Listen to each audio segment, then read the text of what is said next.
Yo, what's up guys? Welcome back to your brand new video over on PrizePicks. I'm super hyped. We just cashed out our 10x lay from yesterday's video. It's this one right over here on the right side, 10x. Most people on the internet are giving away minus 150 straight picks, maybe even like a 2-man lay. We are giving away 10x 4-man winners. Guys, lock in. And that was a completely free play on the YouTube video. So if you guys are not locked in, man, drop a comment, by the way, if you tailed and you cashed. Make sure you guys are locking in up there because we are on fire right now. And we actually did hit this. This one right here was a 3-man. Should have been a 4-man, but this guy didn't play. So it was a 3-man over on the VIP. Had a couple close misses, but at the end of the day, it is what it is. Super profitable day, coming out with a 10x winner on the free picks. And guys, I want to make this super clear. Just because we won a 10x today does not mean we're going to win a 10x tomorrow or a 10x the next day or a 10x for another 5 days in a row. We might miss the next 5 days in a row. Because what do I say when I take these plays?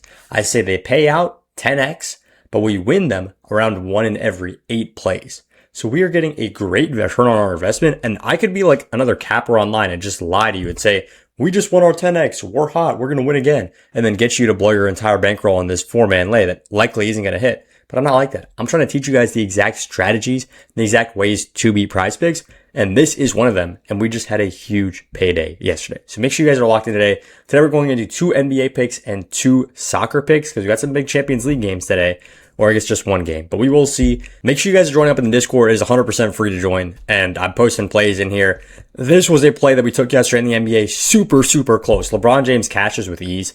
And then Tobias Harris, unfortunately, in the last 2 minutes of the game, goes from 8 rebounds and assists to 9 rebounds and assists. So it was a tough loss, but at the end of the day, I still stick by it. It was a good play. And I drop plays in here every single day. You guys can lock in. Just hit the link down in the pinned comment of this video and join up on the Discord. Like I said before, it's 100% free. We got around 400 members in here and we just started like 10 days ago. So make sure you guys are locked in. Now let's move in to the first couple plays. If you guys don't know how this works, I build out a 4-man on this live video for you guys. And we're going to start off with the soccer portion. If you guys are just here for the NBA picks, go ahead, scoot on forward. I don't really care. What I'm here for is how to teach you guys how to make money on PrizePicks.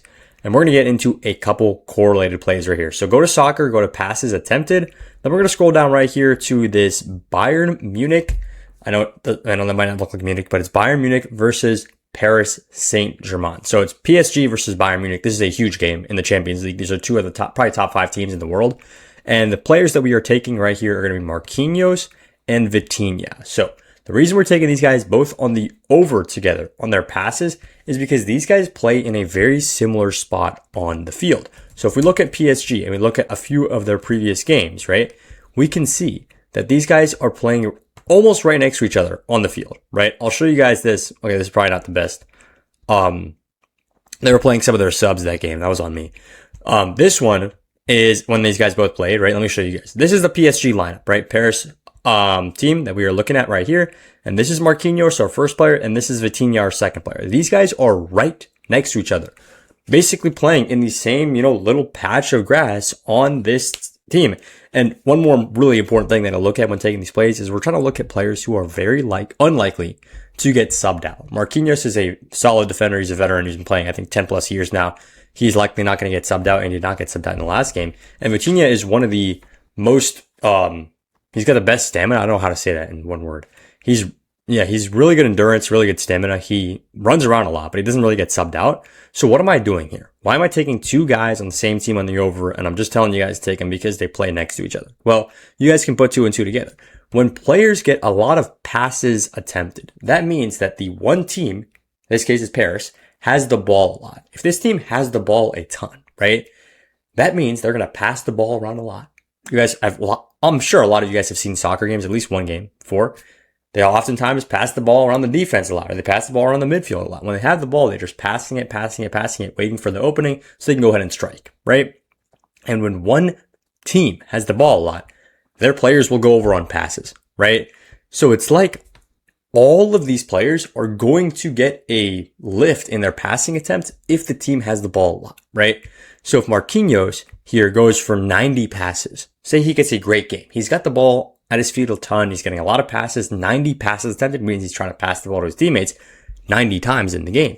What's going to happen? He's going to pass probably at least 20 or 30 of those to Vitinha. and he's going to pass some over here. He's going to pass him here. They're all going to be passing it around in this back area, right? Meaning that not only will Marquinhos go on the over, Hakimi will probably go on the over too. Pacho will probably go on the over too. Even the goalkeeper will probably go on the over too. And more importantly, Vitinha, who plays right next to him, will likely go on the over as well. And this goes both ways. If Paris doesn't have the ball a lot, say the other team, Bayern Munich, has the ball a lot, and if the German team has the ball a lot, well, they're going to be passing the ball around a ton. And what's going to be happening in those 90 minutes? Paris is not going to get the ball at all, meaning they're not going to pass the ball very much at all. So these both guys are going to go on the over together, or they're going to go on the under together, right? This is a simple correlated play, because what we've done here is we've taken what looks like it's two random picks, right? These two guys could hit over, under, or over, under. That's 4 different outcomes for 2 picks on PrizePicks. 2 overs, 2 unders, 1 under, 1 over, other under, other over, right? We have now eliminated these 2, so it's just 2 overs or 2 unders, because it's very unlikely that one guy was going to get a ton of passes and the guy playing right next to him is barely going to get the ball at all, right? That is super unlikely. Of course, it could happen. It still does happen sometimes, but it's pretty unlikely, meaning that either of these guys are going to go over together, meaning that team is going to have the ball a ton, or they're going to go under together, meaning the team doesn't really have the ball that much. And in this case, we are expecting Paris to have a lot of possession there. I mean, they are the better team. Of course, it was a very, very close game last time, 5-4, but all they need is to secure the win in this game. I expect them to play very defensive. All they need is a draw, and they do move on to the next round, because they add the scores from leg 1 and leg 2. You guys don't really need to worry about it. But the point is, I project that Paris will have the ball a lot, and Paris is, of course, the team with both of these players. If they have the ball a lot, both of these guys are going to go on the over. And I've been talking about this probably now for the last 4 minutes, because I think it's really one of the more niche tactics that people don't talk about enough in sports betting, because honestly, if I'm being straight up, a lot of cappers, a lot of handicappers, a lot of people who give out picks don't know ball. A lot of them are scammers. A lot of them will tell you, and they're going to go like this. They're going to go, you know what? Jaden McDaniels is green, so take Jaden McDaniels. That is what people do, and people buy their picks. I don't understand why. They have no strategy, no math, no understanding of the game. But I'm not here to hate on other people.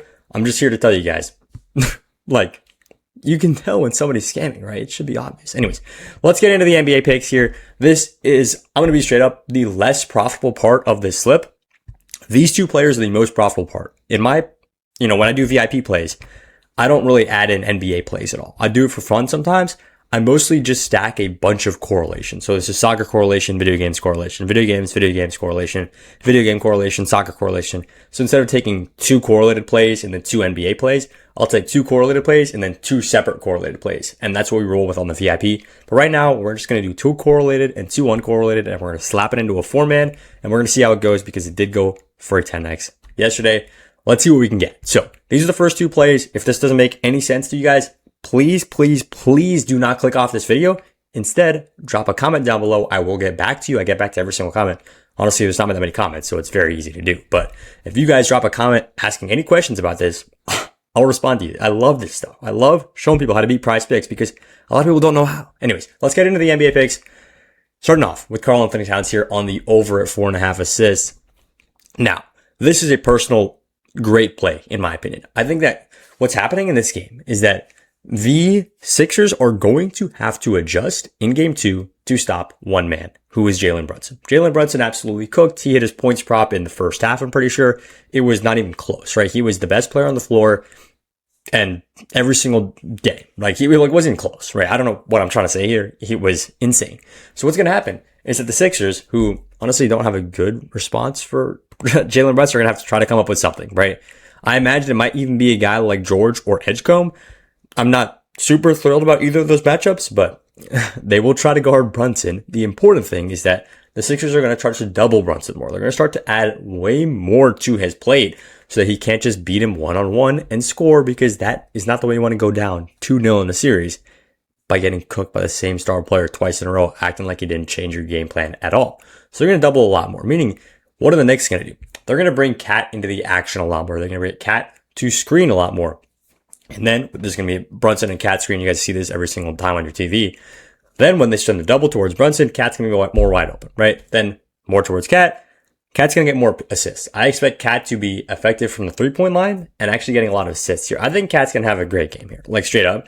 But personally, the play is Cat more than 4.5 assists. I'm getting a little bit too tactical, I think, into the basketball, idea of exactly what's going to go on in the game. I love this stuff. I love sports. I love trying to explain exactly why he's going to go on the over instead of just he's been greened 4 times in a row, so he's going to go on the over. Like, that's not analysis. I don't understand why people see green and bet over, but I will never understand that. The point why I like Cat here is because we are projecting what the Sixers will do to adjust their game plans in game 2. And then assuming that they do what we think they're going to do, Karl Anthony Towns will go on the over, right? So it's a more analytical prediction here, not just he got 10 assists a couple of games ago and hit the over. Anyways, that's going to be play number 3. I feel like I've talked way too much about this stuff. This is going to be a little bit of a longer video, but just drop a comment if you guys think this is too long. I will obviously adjust. Let's get into play number 4. And it's going to be De'Aaron Fox right here on the under at 6 assists. Now, this one is a little bit of a different play. This one is a pure odds play. If you look at this, okay, this is unfortunate. It's not showing me the other odds, but usually I think I need to go like this. The point, what I mean by saying this is a pure odds play is meaning that this play is getting a lot more juice on other sports books. Hopefully it'll show me now. Okay, that's not showing me. But the point is, you guys are just going to have to trust me here. FanDuel and DraftKings are taking the under at a minus 135 to a minus 145, right? So if FanDuel thinks this is a minus 145 play, what am I doing sitting here trying to analyze? I'm hitting the under. If it's minus 145, I'm taking it. Minus 145 is a very, very good spot because PrizePicks tries to make every play minus 120, right? Technically minus 110, but the point is PrizePicks thinks that all these plays are even odds, meaning that you're not going to make money if you bet the over, you're not going to make money if you bet the under. But if you look at the odds screen and actually research what plus EV is and stuff like that, you can find some great plays. And in this case, the entire market, your FanDuels, your DraftKings, your Caesars, your Pinnacles, your Circas are all taking this closer to that minus 135, minus 145 range, meaning that we get to slap this on the under on PrizePicks. And, we don't even have to take a price on it. It is a very, very good spot here to take this on PrizePicks under 6 assists. And that is going to be our 4-man one thing a day. Okay. Make sure you guys take this on the over. I was very confused as to why the payout there was 10x. Make sure you take both of these guys on the over together. If you want to fade us, take them on the under together. The worst thing you can do is take one on the under and one on the over. That is stupid. Do not do that because that means that the team is not going to have the ball, but the team's going to have the ball a ton. It makes no sense, right? If the team is going to have the ball a lot, the team is not going to have the ball a lot. Take these guys together on the over together and Cat on the over and Fox on the under. Before I get you guys out of here, a couple things. Number 1, you might notice this is paying a 9.75x. Why is this out of 10x, Bam? Well, great question, man. The reason is PrizePicks caught onto us. PrizePicks notices that we are using some correlation in this slip. They go, well, actually, you're not so fast. We can see that these guys are on the same team and they're likely going to have more passes, meaning that they'll both go over on passes, right? That being said, this is still a very profitable play at 9.75x. For PrizePicks to bump this down enough for us to not take it, it would probably have to go down towards an 8x or an 8.25x. And then we'd be like, okay, that's too much of a bump. We're not taking it. It's not valuable. 9.75x, don't get me wrong. It's not as good as 10x, obviously, but it's still very, very valuable to take this here. Even though they bumped it down because of correlation, we're still taking it. It is still a good spot. Last thing, before I get you guys out of here, I say this every single time. For the love of God, do not click the 4-man flex play. This is a horrible button to click. Just don't do it to yourself. It is one of the worst slip types on all of PrizePicks. And even if we only hit 3 out of these 4 plays, and you might go, well, Bam, I would have made 1.25x. No. Smarten the hell up. We're taking this at the 9.75x because shooting for a 9.75x, getting 4 out of 4 right when you're taking correlated plays that are likely to hit the over together or the under together makes way more sense than shooting for a 5x and then a potential 1.5x. This right here is emotional betting, right? You're betting with emotion. PrizePicks is taking advantage of that. They go, you know what? This guy right here, he doesn't want to lose. So he'll probably just take the flex play so that he can secure a win, even if it's only 3 out of 4. That's what they want you to think. So they give you horrendous odds, but you don't know that, right? Take the power play. This is a math-based play. Take the power play. And I've been yapping for 15 minutes now. I'm going to hop off. This is probably the longest video I've recorded in the last 3 months. hopefully you guys like, hopefully you get some views and it was not just me ranting because I am a little tired. But that's going to be our play. Those are our 4 plays for the day. I appreciate every single one of you guys watching here all the way to the end. Probably only like 2 of you guys. I appreciate y'all a ton. Let's make some money.